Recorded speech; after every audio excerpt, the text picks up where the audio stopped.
ಸರಕಾರಿ ಮರಮುಟ್ಟು ಕೋಟಿ ದಾಂಡೇಲಿ ಸಾಂಪ್ರದಾಯಿಕವಾಗಿ ಸಮರ್ಥ ಅರಣ್ಯೀಕರಣದಿಂದಾಗಿರುವ ವಿಹಂಗಮ ಪಶ್ಚಿಮ ಘಟ್ಟದ ಹೃದಯ ಭಾಗವಾಗುವ ದಾಂಡೇಲಿಯ ದಟ್ಟಾರಣ್ಯದ ಅಮೂಲ್ಯ ಸಂಪತ್ತು ತಮ್ಮದಾಗುವ ಸುವರ್ಣಾವಕಾಶ.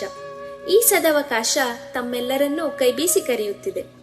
ಇದೇ ಬರುವ ಜುಲೈ 28ರಿಂದ ಆಗಸ್ಟ್ 1ರವರೆಗೆ ಸರಕಾರಿ ಮರಮುಟ್ಟು ಕೋಟಿ ದಾಂಡೇಲಿಯಲ್ಲಿನ ಉತ್ಕೃಷ್ಟ ಅಂತಾರಾಷ್ಟ್ರೀಯ ಗುಣಮಟ್ಟದ ಮರದ ನಾಟುಗಳ ಹರಾಜು ನಡೆಯಲಿದೆ ಎಂಬುದನ್ನು ಹಳಿಯಾಳ ಅರಣ್ಯ ವಿಭಾಗ ಈ ಮೂಲಕ ಹೆಮ್ಮೆಯಿಂದ ಘೋಷಿಸುತ್ತಿದ್ದೇವೆ.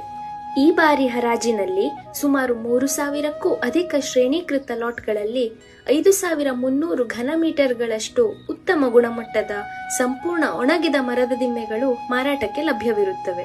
ಪ್ರಮುಖವಾಗಿ ಬಣ್ಣಬಾಳಿಕೆ ಸೊಬಗಿಗೆ ಹೆಸರುವಾಸಿಯಾಗಿರುವ ದಾಂಡೇಲಿಯ ಸಾಗವಾನಿ, ವಿಲಾಸಿ ಪೀಠೋಪಕರಣಗಳಿಗೆ ಹೆಸರಾದ ಬೀಟೆ ಅಥವಾ ರೋಸ್ವುಡ್, ಮತ್ತಿ, ಜಂಬೆ, ನಂದಿ, ಬಿಳಿಮತ್ತಿ, ಧಾಮನ್, ಹೆದ್ದಿ, ಕರಿಮುತ್ತಲ, ಹೊನ್ನೆ, ಅಕೇಶಿಯಾ ಹೀಗೆ ಹಲವಾರು ಜಾತಿಯ ನಾಟುಗಳು ವಿವಿಧ ಶ್ರೇಣಿಯಲ್ಲಿ ಲಭ್ಯವಿರುತ್ತವೆ. ಹರಾಜಿಗಿರುವ ಮರದ ನಾಟುಗಳು ಸಾರ್ವಜನಿಕರ ಅಗತ್ಯತೆಗಳನ್ನು ಪೂರೈಸುವ ಸದುದ್ದೇಶಕ್ಕಾಗಿ ಸಮರ್ಥ ಮೂಲಗಳಿಂದ ನ್ಯಾಯಬದ್ಧವಾಗಿ ಕರ್ನಾಟಕ ಅರಣ್ಯ ಇಲಾಖೆಯ ಮಾರ್ಗದರ್ಶನದಡಿಯಲ್ಲಿ ಕಟಾವಣೆ